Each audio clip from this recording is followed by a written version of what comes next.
ሰላም ጤና ይስጥልን ውድ የዩቲዩብ ቻናል ተከታታዮች፣ ዛሬም ለየት ባለ ሐሳብና በጣም በሚጠቅም ሐሳብ መጥቻለሁ።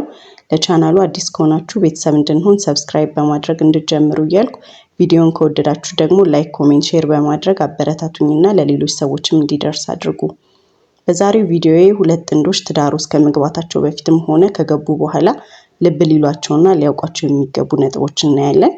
እነዚህ ተግባራት አንዳንዱ የምናውቃቸው አንዳንዱ ደግሞ ይህም አለ እንዴ ብለን እንግዳ የሚሆኑብን ግን በጣም የሚጠቅሙ ናቸውና እስከመጨረሻው አብራችሁን ይሁኑ በማለት በአክብሮት ጋብዛችኋለሁ። አሁን ቀጥታ ወደ ጠቃሚ ምክሮቹ እንለፍ። የትዳር አጋራችሁን ድካምና ስህተት በአደባባይ በሰዎች ፊት አትናገሩ። ከትዳር አጋራችሁ የተደበቀ ንብረት ወይም ገንዘብ አይኑራችሁ። በተቻለ መጠን ያላችሁን ንብረትም ሆነ ገንዘብ ሁለታችሁም የምታውቁት ይሁን።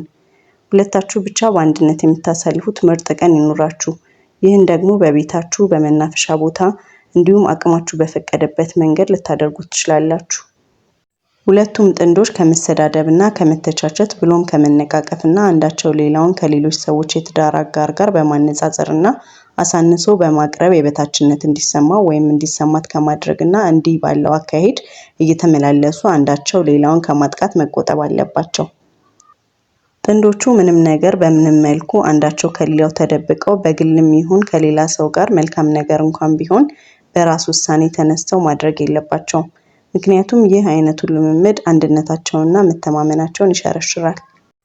ንግግርን መፈተሽ፣ የምትናገሩትን ቃላት መመርመር፣ የድምጻችሁን ከፍታና ዝቅታ ማዳመጥ፣ የሰውነት እንቅስቃሴያችሁን መቆጣጠር እጅግ በጣም አስፈላጊ ነው። በተለይ ደግሞ አለመግባባት በሚፈጠርበት ወቅት ማለት ነው። በተለያዩ ሁኔታዎች ውስጥ ልዩነት እንኳን በመካከል ቢኖር ራስን ለእርስ በርስ ግንኙነትና ፍቅር በመሙላት የመስጠት ልምምድን ሁልጊዜ ለማድረግ መሞከር በጋብቻ ውስጥ ለውጥን ስለሚያመጣ በዚህ መንገድ ለመሄድ መሞከር ተገቢነት አለው። ባለትዳሮች አንዳቸው ለሌላው የሚያደርጉትን ነገር በፍቅር እንደሚያደርጉትና እንደ ውለታ እንዳይቆጥሩት፣ ነገር ግን ሌላው ለሚያደርገው ነገር አንዱ ተገቢውን እውቅና ሊሰጥና አምላኩንም ስለተሰጠው ስለ አጋሩ ሊያመሰግን ይገባል። ባርኮትን መቁጠር ሁልጊዜም አመስጋኝ የሚያደርግና በሌላ በኩልም ደግሞ ከአጉረምራሚነት የሚያድን ነገር ነው። በጋብቻ ውስጥ የበኩላችንን መልካም የሆነውን በመስጠት እንጂ ሁልጊዜ ከሌላኛው የትዳር አጋር ብቻ ፍቅርንም ሆነ ጥቅምን ወሳጅ ባለመሆን ትዳርን ለማጣፈጥና ለማሞቅ ጥረት ማድረግ መልካም ነው።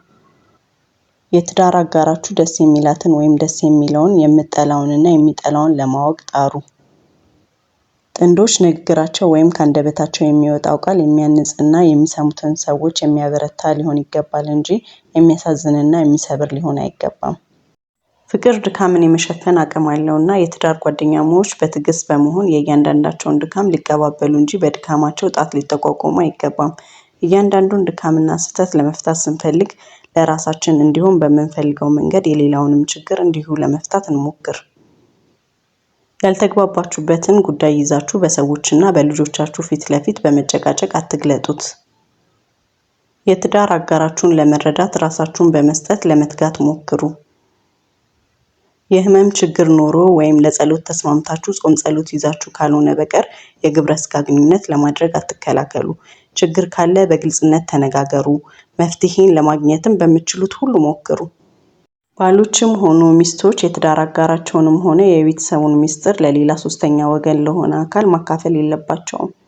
እንዲህ አይነቱ ነገር ከፍተኛ ቅራኔና ጥላቻን በጥንዶቹ መካከል አልፎ ተርፎም ከጥንዶቹ በአንዱና በሌላው ወገን ቤተሰቦች መካከል ሊፈጥር ይችላል።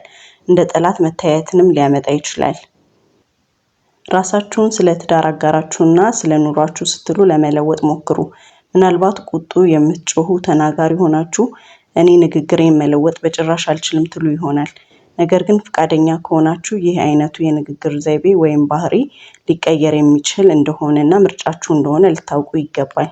ምጣኔ ሀብታዊ ሁኔታን ለሶስተኛ ወገን አሳልፎ ማሳየትም ሆነ መስጠት አስፈላጊ እንዳልሆነ ማወቅ ተገቢ ነው።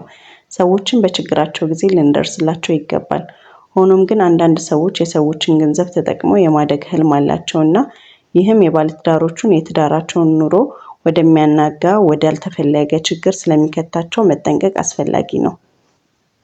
ባለትዳሮች በተቻላቸው መጠን አንዳቸው ለሌላው ጭምር የሚኖሩ መሆናቸውን መርሳት የለባቸውም። ስለዚህም ሌላውን ወገን የሚያስቀይሙና የሚያሳዝኑ ነገሮችን ከማድረግ መቆጠብ ይኖርባቸዋል።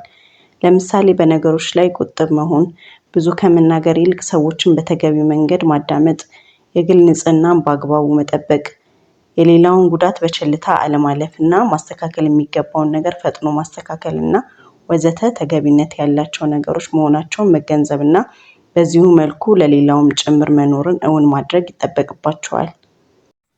በትዳራችሁ ውስጥ ጣልቃ የሚገቡ ሰዎችን እድል አትስጧቸው።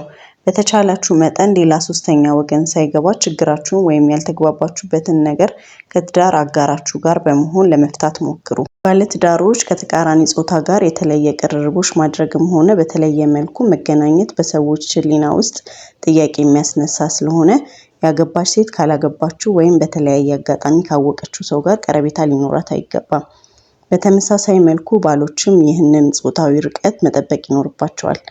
ሰዎችን ለመርዳት እንኳን ቢሆን ወይ ጥንዶቹ በጋራ ቢሄዱ አሊያም አንዱ ወገን ብቻውን የሚሄድ ከሆነ ሌላ አብሮ የሚሆን ሰው ሊያስከትል ይገባል።